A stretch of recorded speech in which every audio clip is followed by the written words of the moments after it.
नमस्कार विद्यार्थी मित्रांनो, सर्वांचं वेलकम आहे आपल्या यूट्यूब चॅनलवरती. क्वेश्चन ॲनालिसिस सिरीजमध्ये आजचा हा आपला 12वा व्हिडिओ आहे. तर यामध्ये बघा आपण जनरल नॉलेजचेच म्हणजेच जी केचे क्वेश्चन इथे घेत आहोत, जे की सर्व एक्झामसाठी अत्यंत उपयुक्त आहेत. तर बघा आजचा पहिला क्वेश्चन आहे, खालीलपैकी कोणाला चॅम्पियन ऑफ द अर्थ 2024 या पुरस्काराने सन्मानित करण्यात आले आहे? तर ह्याचं करेक्ट आन्सर आहे पहिलं ऑप्शन, माधव गाडगीळ यांना या पुरस्काराने सन्मानित करण्यात आलेलं आहे. तर बघा माधव गाडगीळ हे प्रसिद्ध पर्यावरण तज्ज्ञ तर होतेच, त्यांचे योगदान जैवविविधता आणि पर्यावरण संवर्धनात महत्त्वाचे मानले जाते. त्यामुळे 2024च्या चॅम्पियन ऑफ द अर्थ या प्रतिष्ठित पुरस्काराने त्यांचा सन्मान करण्यात आलेला आहे. तर बघा पुढचा प्रश्न पाहूया आपण. अमेरिकेतील राज्य नेब्रास्काने कोणती तारीख महात्मा गांधी स्मृती दिन म्हणून घोषित केलेली आहे? तर ह्याचं करेक्ट आन्सर आहे ए ऑप्शन, 6 डिसेंबर. तर 6 डिसेंबर ही तारीख अमेरिकेतील नेब्रास्का राज्याने महात्मा गांधीचे शांतता आणि अहिंसात्मक विचारांचा सन्मान म्हणून महात्मा गांधी स्मृती दिन म्हणून सेलिब्रेट केलेला आहे किंवा घोषित केलेला आहे. तर पुढचा प्रश्न आहे, जागतिक अजिंक्यपद बुद्धिबळ स्पर्धेत विजेतेपद कोणी पटकावले आहे? ह्याचं करेक्ट आन्सर आहे ए ऑप्शन, डी गुकेश याने अशा प्रकारे हे पद पटकावलेलं आहे. डी गुकेश हा युवा भारतीय बुद्धिबळपटू आहे आणि याने जागतिक बुद्धिबळ स्पर्धेत विजेतेपद पटकावलेले आहे. तसेच त्याचे कौशल्य आणि परिश्रम आंतरराष्ट्रीय स्तरावर देखील आता ओळखला जात आहे. पुढचा प्रश्न पाहूया. टाइम मासिकाचा पर्सन ऑफ द इयर 2024 पुरस्कार कोणाला जाहीर झाला आहे? तर ह्याचं करेक्ट आन्सर आहे बी ऑप्शन, डोनाल्ड ट्रम्प यांना हा टाइम मासिकाचा पर्सन ऑफ द इयर पुरस्कार देऊन गौरवण्यात आलेला आहे. त्यांचं राजकीय कार्याने जागतिक राजकारणावर मोठा प्रभाव टाकला आहे, त्यामुळे त्यांना अशा प्रकारे पुरस्कार देण्यात आलेला आहे. बघा पुढचा प्रश्न आहे, खालीलपैकी कोणती संस्था QS क्रमवारी 2025मध्ये भारतातील विद्यापीठामध्ये अव्वल ठरली आहे? तर ह्याचं करेक्ट आन्सर आहे सी ऑप्शन, IIT दिल्ली ही संस्था आहे. ती QS वर्ल्ड युनिव्हर्सिटी रँकिंग 2025मध्ये IIT दिल्ली ही भारतातील सर्वोत्तम संस्था ठरली आहे. तिचे संशोधन आणि शिक्षणात केलेले योगदान हे जागतिक स्तरावर पण कसं आहे तर प्रशंसीय आहे, त्यामुळे ही अव्वल ठरलेली आहे. नेक्स्ट क्वेश्चन आहे, खालीलपैकी कोण एकूण संपत्तीचा 400 अब्ज डॉलर्सचा टप्पा पार करणारे जगातील पहिले व्यक्ती ठरलेले आहेत? तर ह्याचं करेक्ट आन्सर आहे बी ऑप्शन, इलॉन मस्क. या अशा प्रकारे इलॉन मस्क यांनी टेस्ला, स्पेसएक्स आणि स्टारलिंक यासारख्या कंपन्याद्वारे जगभरात नाव कमावलं तर आहेच, परंतु त्यांनी एकूण संपत्तीत 400 अब्ज डॉलर्सचा टप्पा पण पार केलेला आहे, जो आत्तापर्यंत कोणालाही शक्य झालेला नाही. अशा प्रकारचं त्यांनी कर्तृत्व सिद्ध केलेलं आहे. तर बघा पुढचा क्वेश्चन आहे, जागतिक लोकशाही दिन म्हणून कोणता दिवस साजरा केला जातो? तर ह्याचं करेक्ट आन्सर आहे 15 सप्टेंबर, जो की ऑप्शनमध्ये नाही आहे आपल्याकडे. तर 15 सप्टेंबर, इथे 15 डिसेंबर झालं आहे, 15 ऑगस्ट आहे, तर ऑप्शनमध्ये थोडे प्रिंट मिस्टेक झालेले आहे. तर 15 सप्टेंबर हे लक्षात असू द्या मित्रांनो, 15 सप्टेंबर. तर 15 सप्टेंबर हा जागतिक लोकशाही दिन म्हणून दरवर्षी साजरा केला जातो. त्यालाच आपण इंटरनॅशनल डे ऑफ डेमोक्रेसी असं पण म्हणतो. हा दिवस लोकशाही मूल्यांना प्रोत्साहन देण्यासाठी आणि त्यांच्या महत्त्वाची जाणीव करून देण्यासाठी साजरा केला जातो. तर पुढचा प्रश्न आहे, चौरी चौरा घटनेने कोणते आंदोलन संपुष्टात आणलेले आहे? तर ह्याचं करेक्ट आन्सर आहे असहकार आंदोलन, म्हणजेच 3 नंबरचा पर्याय आपल्या इथे करेक्ट आहे. तर बघा 1922 साली काय झालं होतं, चौरी चौरा घटना घडून आली होती. 1922 साली चौरी चौरा येथे हिंसक घटना घडली होती आणि या घटनेमुळे महात्मा गांधी यांनी असहकार आंदोलन थांबवले होते, कारण ते शांततामय आणि अहिंसक आंदोलनाचे समर्थक होते. कोण तर महात्मा गांधी. आणि ही अशा प्रकारे घटना घडल्यामुळे त्यांनी ते आंदोलन रोखलं होतं. पुढचा प्रश्न पाहूया, काँग्रेसच्या पहिल्या अधिवेशनाचे अध्यक्ष कोण होते? तर ह्याचं करेक्ट आन्सर आहे बी ऑप्शन, वेमेशचंद्र बॅनर्जी हे काँग्रेसच्या पहिल्या अधिवेशनाचे अध्यक्ष होते. बघा काँग्रेसचं पहिलं अधिवेशन 1885मध्ये झालेलं आहे. 1885 साली भारतीय राष्ट्रीय काँग्रेसच्या पहिल्या अधिवेशनाचे अध्यक्ष म्हणून वेमेशचंद्र बॅनर्जी हे होते. आणि हे अधिवेशन कुठे झालं होतं? तर हे अधिवेशन झालं होतं मुंबई येथे. याची डेट पण लक्षात असू द्या, कुठे झालं होतं ते देखील लक्षात असू द्या. पुढचा प्रश्न आहे, स्थानिक स्वराज्य संस्थेचे जनक कोणाला म्हटले जाते? तर ह्याचं करेक्ट आन्सर आहे Lord Ripon. First option, Lord Ripon यांनी भारतात स्थानिक स्वराज्य संस्थांना प्रोत्साहन दिले आणि त्या संदर्भात महत्त्वाच्या सुधारणा देखील केल्या होत्या, म्हणून त्यांना स्थानिक स्वराज्य संस्थेचे जनक असं म्हटलं जातं.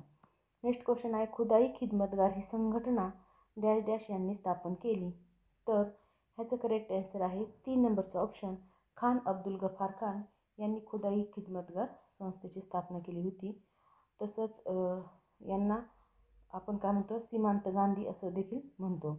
आणि ही संघटना कशी होती, तर ही अहिंसक संघटना होती. पुढचा प्रश्न आहे, भारतीय असंतोषाचे जनक कोणाला म्हटले जाते. तर असंतोषाचे जनक 4 नंबरचा ऑप्शन इथे करेक्ट आहे. लोकमान्य टिळक यांना भारतीय असंतोषाचे जनक म्हटले जातं, कारण यांनी स्वराज्य हा माझा जन्मसिद्ध हक्क आहे असं सांगून भारतात काय केलं होतं, स्वातंत्र्य चळवळीत जनजागृती केली होती. म्हणून त्यांना भारतीय असंतोषाचे जनक असं म्हटलं जातं. नेक्स्ट क्वेश्चन आहे आपला, जालियनवाला बाग हत्याकांडाच्या निषेधार्थ सर ही पदवी कोणी परत केली. तर ह्याचं करेक्ट आन्सर आहे रवींद्रनाथ टागोर, म्हणजे पहिलं ऑप्शन इथे करेक्ट आहे. तर बघा 1919 साली जालियनवाला बाग हत्याकांडाच्या निषेधार्थ रवींद्रनाथ टागोर यांनी ब्रिटिश सरकारने दिलेली त्यांना जी पदवी होती, सर ही पदवी, ती त्यांनी परत केली होती. पुढचा प्रश्न आहे, राज्यपालास पद व गोपनीयतेची शपथ कोण देतो. तर ह्याचं करेक्ट आन्सर आहे बी ऑप्शन, राज्याचे मुख्य न्यायाधीश हे राज्यपालास पद आणि गोपनीयतेची शपथ देत असतात. पुढचा प्रश्न आहे, कोणतेही अर्थविधेयक डॅश डॅशच्या पूर्वपरवानगीशिवाय लोकसभेत प्रस्तुत करता येत नाही. तर ह्याचं करेक्ट आन्सर आहे 3 नंबरचं ऑप्शन, राष्ट्रपती यांच्या पूर्वपरवानगीशिवाय कोणतेही अर्थविधेयक आपल्याला संसदेत प्रस्तुत करता येत नाही. अर्थविधेयक म्हणजेच मनी बिल. नेक्स्ट क्वेश्चन आहे, महान्यायवादीची नियुक्ती कोण करतात. तर महान्यायवादीची नियुक्ती राष्ट्रपती करत असतात, म्हणजे 4 नंबरचा पर्याय आपला करेक्ट आहे. भारताचे महान्यायवादी म्हणजेच कोण, तर ॲटर्नी जनरल ऑफ इंडिया, आणि यांची नियुक्ती राष्ट्रपती करतात. ते केंद्र सरकारचे प्रमुख कायदे सल्लागार म्हणून काम करत असतात. पुढचा प्रश्न आहे, सध्या महाराष्ट्रात महापौरांचा कालावधी किती वर्षाचा असतो. तर ह्याचं करेक्ट आन्सर आहे 2.5 वर्षाचा, म्हणजेच 3 नंबरचं उत्तर आपलं करेक्ट आहे.